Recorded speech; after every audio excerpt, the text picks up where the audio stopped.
আজকের ক্লাসে আমরা আলোচনা করব অযৌন জনন বা অ্যাসেক্সুয়াল রিপ্রোডাকশন এর পদ্ধতি সম্পর্কে। এর আগের ক্লাসগুলোতে আমরা জনন কত রকমের হয় সেটা দেখেছি এবং অঙ্গজ জননের পদ্ধতি, তার সুবিধে অসুবিধে এগুলো নিয়ে আমরা আলোচনা করেছি। আজকের ক্লাসে আমরা দেখব যে অ্যাসেক্সুয়াল রিপ্রোডাকশন বা অযৌন জনন সেটা কিভাবে সম্ভব হয়। প্রথমেই দেখো, নামটাই হচ্ছে অ্যাসেক্সুয়াল, অর্থাৎ এখানে যৌন ভাবে হবে না, মানে নেই। তাহলে এখানে কি হবে? দেহ বা দেহের কোনো অংশ থেকে, দেহাংশ থেকে অপত্য জীব তৈরি হবে, কিংবা এখানে রেণু গঠনের মাধ্যমে অপত্য জীব তৈরি হবে। এই দুটো প্রসেস, এই দুটো ভাবে যদি হয়, then the process is known as asexual reproduction। অর্থাৎ দেহ বা দেহাংশ মানে কোনো জীবের দেহের অংশ, দেহটা ধরো খণ্ডিত হয়ে গেল কিংবা দেহটা কোনোভাবে কেটে গেল, নষ্ট হয়ে গেল, সেখান থেকে একটা সম্পূর্ণ অপত্য জীব গঠিত হতে পারে। আবার অযৌন জননের একক হচ্ছে রেণু বা স্পোর, অর্থাৎ কিছু কিছু উদ্ভিদ আছে যারা রেণু গঠন করতে পারে বা স্পোর ফরমেশন করতে পারে। তাহলে আমরা ছোটবেলা থেকেই পড়েছি যে অযৌন জননের একক হচ্ছে রেণু বা স্পোর। তাহলে যে সমস্ত উদ্ভিদ বা কিছু ছত্রাক যারা রেণু গঠন করতে পারে, স্পোর ফরমেশন করতে পারে, তাদের যে জননের পদ্ধতি সেটা কিন্তু অযৌন জনন। এবং মোর ইম্পর্টেন্টলি যেটা মনে রাখতে হবে যে অযৌন জননের ক্ষেত্রে অবশ্যই কোষ বিভাজনের পদ্ধতি হবে অ্যামাইটোসিস বা মাইটোসিস, কোনোভাবেই মিয়োসিস হবে না।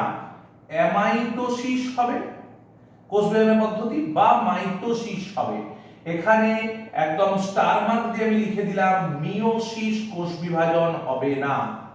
মিয়োসিস কোষ বিভাজন এখানে ঘটবে না।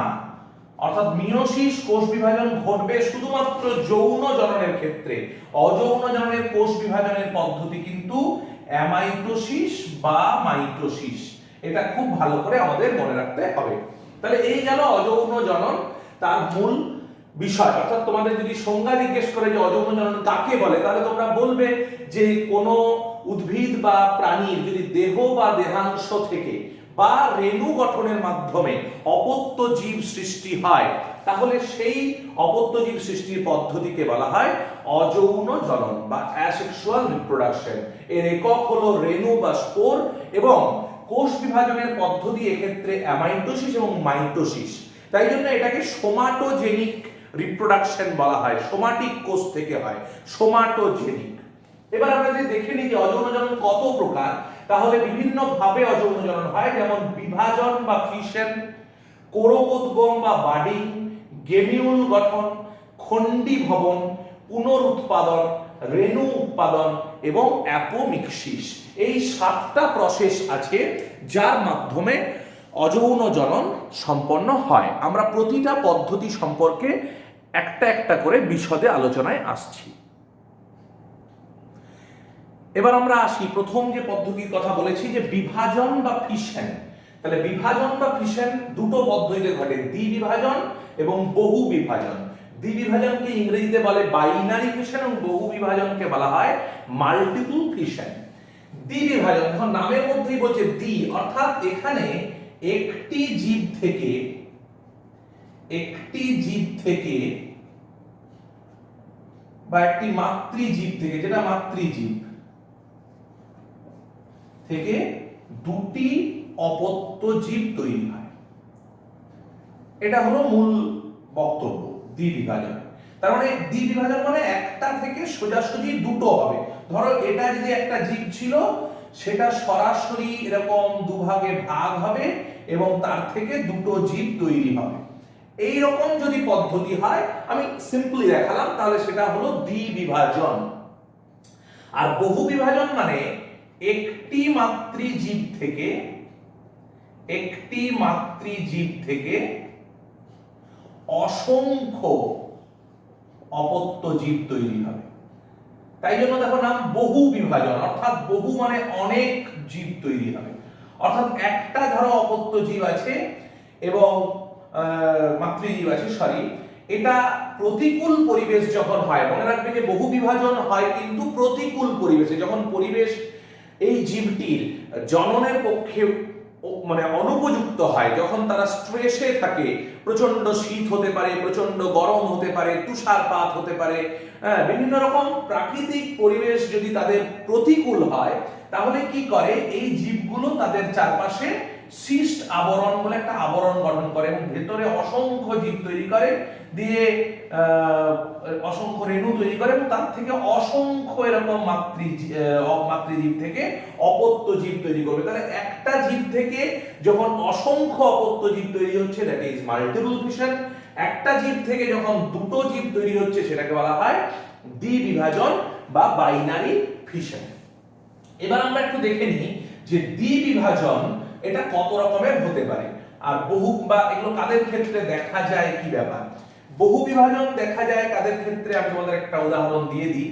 এটা অ্যামিবা, AMOEBA, অ্যামিবা এসপির ক্ষেত্রে দেখা যায়, প্লাজমোডিয়ামের ক্ষেত্রে দেখা যায়, ম্যালেরিয়ার পরজীবী প্লাজমোডিয়াম এসপি এদের ক্ষেত্রেও দেখা যায়।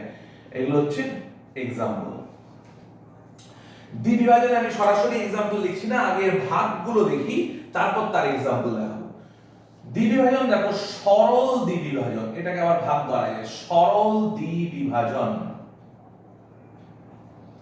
2 নম্বর হচ্ছে অনু দৈর্ঘ্য দ্বিবিভাজন,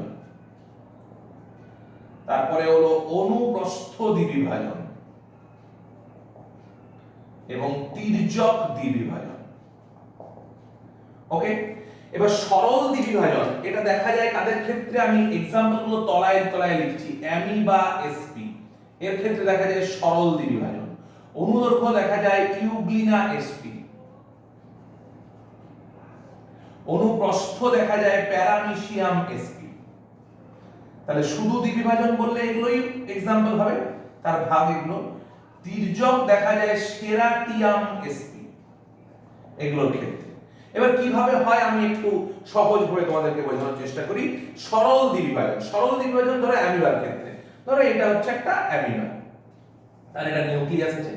এই অ্যামিবাটা যে কোনো তলে, যে কোনো দিকে সরাসরি দুভাগে ভাগ হয়ে দুটো অ্যামিবা যখন গঠন করলো, তখন তাকে বলা হচ্ছে সরল দ্বিবিভাজন। এটা কোনো নির্দিষ্ট তলের ব্যাপার নেই, যে কোনো তলে বিভাজিত হয়ে সেটা দুভাগে ভাগ হলো, তাহলে বাইনারি ফিশন মানে দুটোই হবে। অনুদৈর্ঘ্য ইউগ্লিনার ক্ষেত্রে, ধরো যদি আমরা একটা ইউগ্লিনা দেখি, এটা একটা ইউগ্লিনা, তার মাথায় এরকম থাকে, তাহলে এর ক্ষেত্রে যেটা হয়, এই অনুদৈর্ঘ্য অর্থাৎ দৈর্ঘ্য বরাবর বিভাজিত হয়, এরকম এর ছেদটা হবে দৈর্ঘ্য বরাবর এরকম, এবং তার থেকে দুটো জীব তৈরি হবে। আমি দুটো জীবের ডিটেইলসে আঁকলাম না, জাস্ট সিম্পলি দেখালাম। এবার অনুপ্রস্থ, অনুপ্রস্থ দেখা যায় প্যারামিশিয়ামের ক্ষেত্রে। যদি ধরো এটা প্যারামিশিয়াম হয়, আমি প্যারামিশিয়ামের ছবি আঁকছি না, জাস্ট একটা গোল ছবি আঁকলাম। অনুপ্রস্থ মানে প্রস্থ বরাবর এরকম ভাগ হবে এবং তার থেকে দুটো অপত্য জীব তৈরি হবে। ওকে, আর তির্যক মানে যদি প্রাণীটা এরকম হয়, তাহলে তার আড়াআড়ি ভাবে বিভাজিত হবে, হয় এরকম বা এরকম ভাবে বিভাজিত হবে এবং তার থেকে দুটো অপত্য জীব তৈরি হবে। অর্থাৎ দ্বিবিভাজন মানে দুটো অপত্য জীব, এটা কনস্ট্যান্ট। শুধুমাত্র পার্থক্যটা হচ্ছে কোন জায়গায় না, সরল দ্বিবিভাজনের ক্ষেত্রে যে কোনো তলে বিভাজিত হয়ে দুটো জীব তৈরি হচ্ছে। অনুদৈর্ঘ্যের ক্ষেত্রে দৈর্ঘ্য বরাবর লম্বালম্বি এখানে ভাগ হচ্ছে। অনুপ্রস্থের ক্ষেত্রে আড়াআড়ি ভাবে ভাগ হচ্ছে, অর্থাৎ প্রস্থ বরাবর হচ্ছে। তির্যকের ক্ষেত্রে তারা তির্যক ভাবে এরকম ক্রস সেকশনে ভাগ হচ্ছে এবং দুটো অপত্য জীব তৈরি হচ্ছে। এগুলো হচ্ছে দ্বিবিভাজনের বিভিন্ন প্রকার। তাহলে এটা আমরা মুছে দিই। এবার আসি বহু বিভাজন। বহু বিভাজন কিন্তু একটা ভাবেই হয়। এবার বহু বিভাজনটা কেমন ভাবে হয়, ধরো অ্যামিবার ক্ষেত্রেই কেমন ভাবে হয়। আমি প্রথমেই বলেছি যে পরিবেশ যদি প্রতিকূল থাকে, প্রতিকূল পরিবেশ, তখনই কিন্তু এটা হয়। তাহলে প্রতিকূল পরিবেশে যেটা হয় সেটা হলো যে তারা একটা যে কোনো জীবটা, এটা বহু বিভাজনের পদ্ধতিটা নিয়ে আমরা আলোচনা করছি। পদ্ধতি আমি একটা ফ্লো চার্ট করে তোমাদেরকে দেখাচ্ছি। ধরো প্রথম যেটা করে, জীবটি প্রতিকূল পরিবেশে একটা সিস্ট আবরণে আবৃত হয়। এই সিস্ট আবরণে আবৃত হওয়ার মানে কারণটা কি না, এই সিস্ট আবরণে আবৃত হলে তারা চট করে প্রতিকূল পরিবেশে ক্ষতি হবে না। অর্থাৎ ধরো যদি এটা একটা অ্যামিবা হয়, তার বাইরে যদি একটা লেয়ার তৈরি হয় ক্যাপসুলের মতো, এইটা ভেদ করে তাকে কেউ নষ্ট করতে পারবে না। এটা হচ্ছে সিস্ট ওয়াল গঠনের অ্যাডভান্টেজ। এবার এই সিস্ট আবরণে আবৃত হওয়ার পর এই অ্যামিবাটি কি করলো জানো তো, তার ভেতরে যে অসংখ্য নিউক্লিয়াস আছে, এই নিউক্লিয়াস বারে বারে বিভাজিত হবে, বিভাজন ঘটবে এবং ভেতরে অসংখ্য সিউডোপোডীয় রেণু তৈরি হবে। সিউডোপোডীয় রেণু তৈরি, অসংখ্য তৈরি হবে। এবার এই ভিতরে, তার মানে এই জীবটার ভেতরেই, অর্থাৎ অ্যামিবার ভিতরে অসংখ্য এরকম সিউডোপোডীয় রেণু তৈরি হলো। এই রেণুগুলো যখন বাইরে বেরিয়ে আসবে, পরিবেশ যখন আবার অনুকূল হবে, পরিবেশ অনুকূল হলে এই রেণু বাইরে বেরিয়ে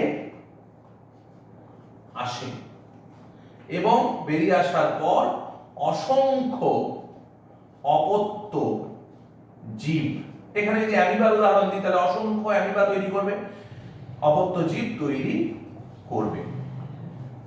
তাহলে this is the advantage of multiple fission, অর্থাৎ পরিবেশ যখন প্রতিকূল সে কিন্তু অসংখ্য অপত্য জীব সৃষ্টি করছে, কিন্তু সেখানে বিশেষত্ব হচ্ছে, বিশেষ ব্যাপার হচ্ছে এইটা, ভিতরে অসংখ্য সিউডো রেণু বা সিউডোপোডীয় রেণু তৈরি করছে by dividing the nucleus multiple times, বারবার নিউক্লিয়াসের বিভাজন হচ্ছে এবং এই সিস্ট ওয়ালে তৈরি হওয়া এটা একটা গুরুত্বপূর্ণ বিষয়। তাহলে এইভাবে বহু বিভাজন হচ্ছে এবং তাদের ক্ষেত্রে হচ্ছে, আমি বলেছি অ্যামিবার ক্ষেত্রে হচ্ছে, অ্যামিবা এসপির ক্ষেত্রে দেখা যায়, এছাড়া প্লাজমোডিয়াম ম্যালেরিয়ার পরজীবী তাদের ক্ষেত্রেও এই ধরনের বহু বিভাজন বা মাল্টিপল ফিশন লক্ষ্য করা যায়। এবার আমরা আলোচনায় আসবো পরবর্তী আরো দুটো পদ্ধতি, কোরোপোদগম এবং গেমিউল গঠন। আমি একটা একটা করে আসি। কোরোপোদগম মানে হলো এক্সটার্নাল বাডিং। এখানে বাড কথাটার মানে কি, দেখো বাড কথাটা ফুলের বাড মানে হচ্ছে কুঁড়ি, বাড কথাটা এসেছে কুঁড়ি বা কোরক থেকে। এখন বাড মানে কি, ধরো এটা যদি জীব হয়, আমি কোনো কঠিন ভাবে জীব আঁকছি না, তোমাদের বোঝানোর জন্য আমি যদি কোনো একটা জীব আঁকি তাহলে সেটা অনেক কঠিন হয়ে দাঁড়াবে। ধরো এটা একটা জীব, এটা একটা হাইড্রা বা যে কোনো কিছু, যাই হোক ভাবো, তাহলে তার কুঁড়ি তৈরি হওয়া মানে কি, এরকম বাইরের দিকে একটা উপবৃদ্ধি তৈরি হবে। তার মানে কুঁড়ি জিনিসটা কি, দিস ইজ দ্য বাড, এটা হচ্ছে বাইরের দিকে, বলতে পারো বাইরের দিকে উপবৃদ্ধি, একটা উপবৃদ্ধি তৈরি হবে যেটা বাইরের দিকে গঠিত হবে। This is known as external budding বা কোরোপোদগম বাংলায় বলে। এবার এটা দেখা যায় কাদের ক্ষেত্রে, এটা হাইড্রার ক্ষেত্রে দেখা যায়, এটা স্পঞ্জের ক্ষেত্রে দেখা যায়। এক্সাম্পল হচ্ছে হাইড্রা এসপি এক্সাম্পল। তাছাড়া স্পঞ্জের ক্ষেত্রে দেখা যায়, ইস্টের ক্ষেত্রে দেখা যায়, এই সমস্ত জীবগুলোর ক্ষেত্রে বাডিং দেখা যায়। এবং এখানে এই বার্ড বা কুড়িটা, এবার এটা একটা জীবের শরীরে একাধিক তৈরি হতে পারে। এবার এই কুড়িটা যদি দেহ থেকে বিচ্ছিন্ন হয়, তার থেকে সম্পূর্ণ একটা অপত্য জীব তৈরি হওয়ার ক্ষমতা রাখে। আমি একটা উদাহরণস্বরূপ দেখাচ্ছি। ধরো এটা একটা হাইড্রা, ধরো এটা একটা হাইড্রা এবং তার এইখানে একটা এরকম কোরক তৈরি হয়েছে। এবার এই কোরকটা যদি বিচ্ছিন্ন হয়ে যায় এবং এই কোরকটা ধরো বিচ্ছিন্ন হয়ে গেল এবং মাটিতে পড়লো, তাহলে এখানে মাটিতে এই কোরকটা পড়লে তার থেকে একটা সম্পূর্ণ অপত্য জীব তৈরি হতে পারে। This is the advantage of budding. তাহলে এটা বাইরের দিকে একটা উপবৃদ্ধি তৈরি হচ্ছে এবং এরকম ফুলের কুঁড়ির মতো একটা উপবৃদ্ধি গঠিত হচ্ছে, কিন্তু মনে রাখবে যে বাইরের দিকে। এবার গেমিউল কি, গেমিউল হচ্ছে it is internal budding, internal budding। Internal budding মানে কি রকম ব্যাপারটা, একই রকম আমরা একটা জীব এঁকে দেখাই যে আগেরটার ক্ষেত্রে কোরগোধমের ক্ষেত্রে যেমন বাইরের দিকে উপবৃদ্ধি তৈরি হচ্ছিল, এখানে উপবৃদ্ধিটা তৈরি হবে এরকম ভেতরের দিকে, অর্থাৎ অন্তর্জনিষ্ণু ভাবে এটা বাড়বে, এরকম ভেতরের দিকে অসংখ্য উপবৃদ্ধি তৈরি হতে পারে। এবং এই উপবৃদ্ধিতে এইগুলো হচ্ছে কোরক, তার মানে এখানেও কোরক তৈরি হচ্ছে, বাট সেই কোরকটা হচ্ছে ভিতরের দিকে তৈরি হচ্ছে, তার মানে ভিতরের দিকে উপবৃদ্ধি বা কোরক গঠন, সেটাই হচ্ছে গেমিউল। এই ভিতরের দিকে উপবৃদ্ধি, এটাই আমি সমান লিখতে পারি গেমিউল গঠন। এবং এটা দেখা যায় কাদের ক্ষেত্রে? এটা দেখা যায় মিষ্টি জলের স্পঞ্জিলার ক্ষেত্রে। মিষ্টি জলের স্পঞ্জের ক্ষেত্রে দেখা যায়, স্পঞ্জিলা এদের ক্ষেত্রে দেখা যায়। এবার দুটোর মধ্যে যদি একটু তুলনামূলক আলোচনা করি, তাহলে প্রথম যেটা দাঁড়িয়ে যাচ্ছে খুব ইম্পর্টেন্ট, সেটা হচ্ছে এটা বাইরের দিকে উপবৃদ্ধি, এটা ভেতরের দিকে উপবৃদ্ধি।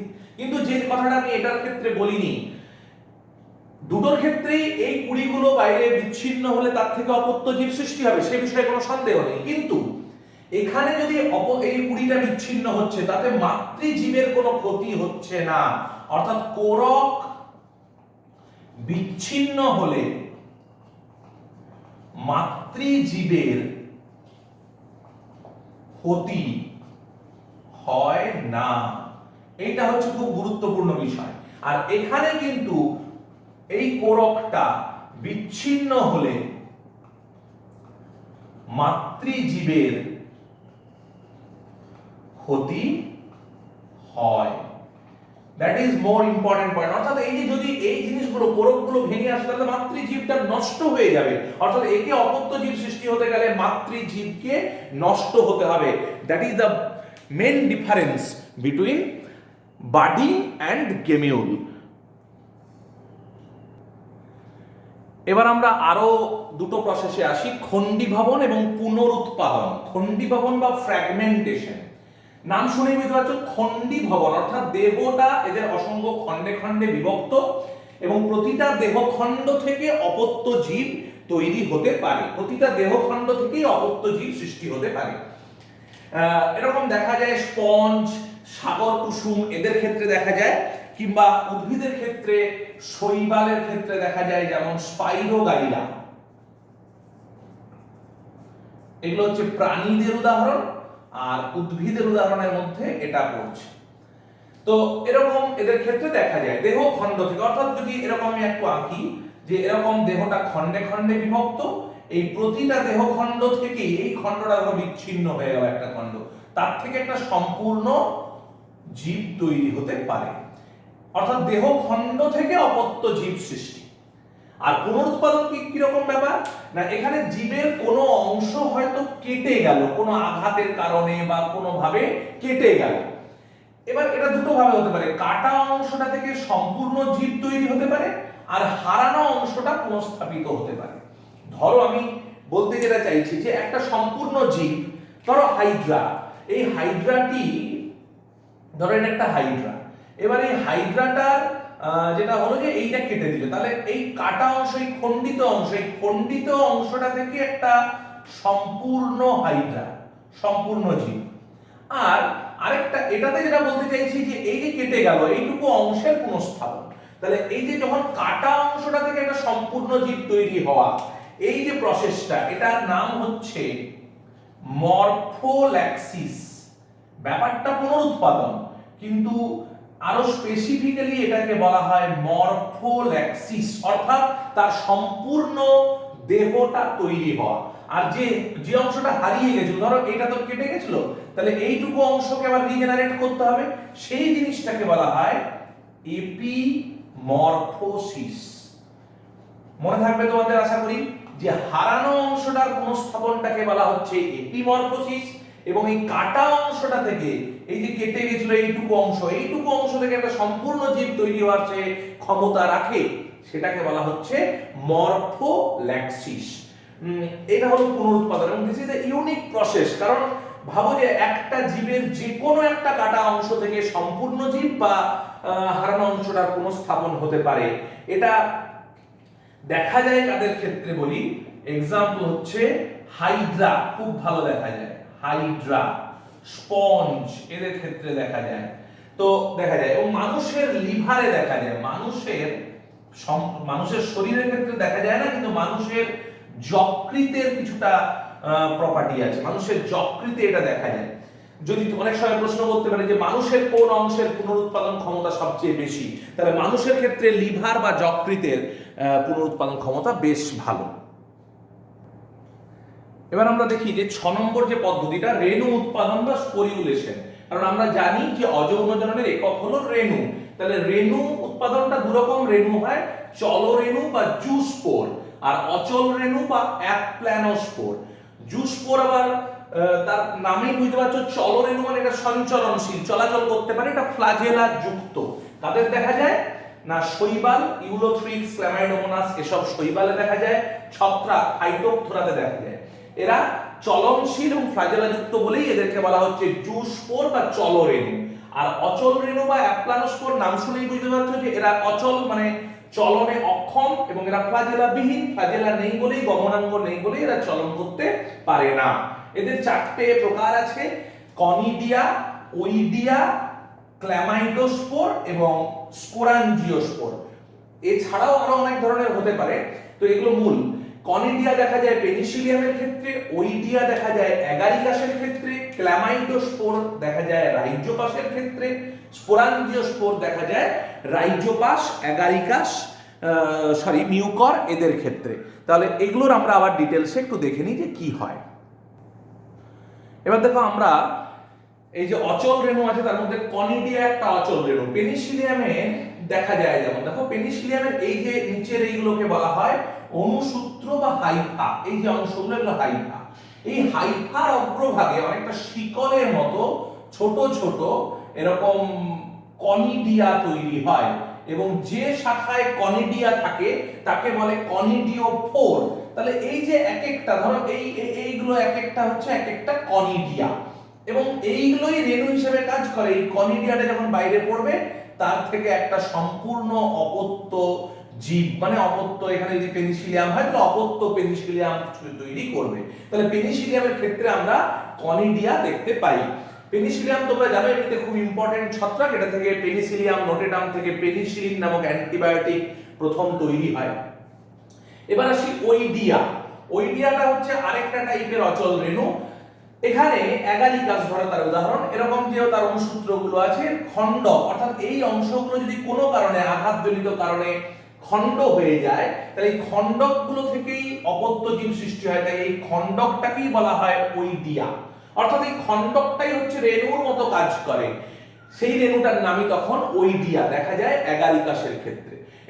এটার ক্ষেত্রেও কনিডিয়া বা ওইডিয়া সবগুলোর ক্ষেত্রে বায়ু প্রবাহের মাধ্যমে, এই যে কনিডিয়াগুলো তোমরা যদি প্রশ্ন করো যে কি করে মুক্ত হয় বা খুলে যায়, বেশি বায়ু প্রবাহ হচ্ছে তাহলে এই শিকলের থেকে একটা খুলে গেল, তাহলে কনিডিয়া খুলে গেলে তার থেকে একটা অপত্য জীব সৃষ্টি হবে, কিংবা এই খণ্ডকগুলো বাতাসে উড়ে গিয়ে কোথাও পড়লো, সেখানে আরেকটা অপত্য জীব সৃষ্টি হবে। কারণ এর তো চলনে সক্ষম নয়, তাই জন্য বায়ু প্রবাহ বা জলের স্রোত ইত্যাদি বাহ্যিক ফ্যাক্টরের উপর নির্ভর করে এরা চলন করে। এবার আমরা আসি আর দু ধরনের যে অচল রেণুর কথা আমি বলছিলাম, ক্ল্যামাইডোস্পোর আর স্পোরাঞ্জিওস্পোর। ক্ল্যামাইডোস্পোর মানে কি, এখানে হাইফা, এগুলো হচ্ছে হাইফা, তার মাথায় পুরো প্রাচীর বিশিষ্ট, এখানে এই যে এইগুলো হচ্ছে সেল ওয়াল, কোষ প্রাচীর, এখানে কোষ প্রাচীর দিয়ে আবৃত রেণুটা, এবং তার ভেতরে এরকম খাদ্য সঞ্চয়ী রেণু থাকে, তাকে বলে ক্ল্যামাইডোস্পোর। এবার এটা যদি বিচ্ছিন্ন হয়, এই ক্ল্যামাইডোস্পোরটা, এর ভেতরে খাদ্য সঞ্চয়ী রেণু, তাহলে এটা সেই খাদ্য সঞ্চয় করে রাখে বলে প্রতিকূল পরিবেশে অনেক দিন বেঁচে থাকতে পারে, এবং এটা থেকে একটা অপত্য জীব তৈরি হতে পারে। কনসেপ্টটা সেম, কিছু পার্থক্য নেই, এটা রাইজোপাসের ক্ষেত্রে দেখা যায়। এবার সবচেয়ে যেটা ইম্পর্টেন্ট সেটা হলো স্পোরাঞ্জিওস্পোর। এখানে স্পোরাঞ্জিয়াম বা রেণুস্থলী থাকে, এইগুলোকে বলে রেণুস্থলী, এবং এই যেটা ধারণ করে একে বলে স্পোরাঞ্জিওফোর। স্পোরাঞ্জিওফোর, PHOR, এটা হচ্ছে রেণু দণ্ড যেটা ধরে রাখছে। এবার যখন এইটা ফেটে যাবে, ধরো আমি নিচেরটাতে ফাটাটা দেখলাম, তখন কি হবে, রেণুগুলো বাইরে বেরিয়ে আসবে, এবং এর প্রত্যেকটা রেণু থেকেই অপত্য উদ্ভিদ বা অপত্য জীব তৈরি করতে সে সক্ষম। তাহলে এই যে রেণুস্থলীর মধ্যে রেণুটা ধারণ করছে, রেণুস্থলীটাকে বলছে স্পোরাঞ্জিয়াম, এবং এই ধরনের স্পোরটাকে বলছে স্পোরাঞ্জিওস্পোর। তাহলে this spores are known as sporangiospore. কাদের ক্ষেত্রে দেখা যায়? মিউকর রাইজোপাস এদের ক্ষেত্রে দেখা যায়। এটা সবচেয়ে উন্নত ধরনের, তোমরা যদি বলো তাহলে হচ্ছে উন্নত ধরনের রেণু। এবার আমরা একটু দেখে নিই যে অযৌন জননের কি কি সুবিধা আছে, কি কি অসুবিধা আছে। দেখো, অযৌন জননের সুবিধা হচ্ছে যে এর একটা জীব থেকে অসংখ্য জীব তৈরি হতে পারছে, অনেক জীবের দরকার হচ্ছে না, যৌন মিলন বা নিষেক এখানে প্রয়োজন নেই, এবং তার রেণু নষ্ট হওয়ার সম্ভাবনা নেই। প্রত্যেকটা রেণু থেকেই অপত্য জীব তৈরির ক্ষমতা সে রাখে। অপত্য জীব মাতৃজীবের একদম হুবহু একই হয়, এবং দ্রুত বংশবিস্তার সম্ভব। কোথাও যদি খুব দ্রুত বংশবিস্তার করতে হয় তাহলে this is the good process. অসুবিধা কি আছে? না, এখানে ভেদ বা প্রকরণ সৃষ্টি হচ্ছে না, নতুন কোনো বৈশিষ্ট্যের সৃষ্টি হচ্ছে না, নতুন কোনো বৈশিষ্ট্য আসছে না। মাতৃজীবের যা বৈশিষ্ট্য সেটাই সে ধরে রাখছে, যার ফলে বিবর্তনে তাদের কোনো ভূমিকা নেই, নতুন প্রজাতি সৃষ্টিতে তার কোনো ভূমিকা নেই। অভিযোজনের সমস্যা রয়েছে, একটা জায়গায় অভিযোজিত হওয়ার ক্ষেত্রে তার সমস্যা রয়েছে, এবং অত্যধিক জীব সৃষ্টির ফলে, যেহেতু এটা দ্রুত বংশবিস্তারের মাধ্যমে অত্যধিক জীব সৃষ্টি করছে, এই অত্যধিক জীব সৃষ্টির ফলে খাদ্য এবং বাসস্থানের সমস্যা বা ঘাটতি দেখা দিতে পারে। এটা একটা মেজর সমস্যা। তাহলে আজকে আমরা অযৌন জননের এই ক্লাসটি থেকে অযৌন জননের বিভিন্ন পদ্ধতি, অযৌন জননের সুবিধা অসুবিধা এগুলো সম্পর্কে জানলাম।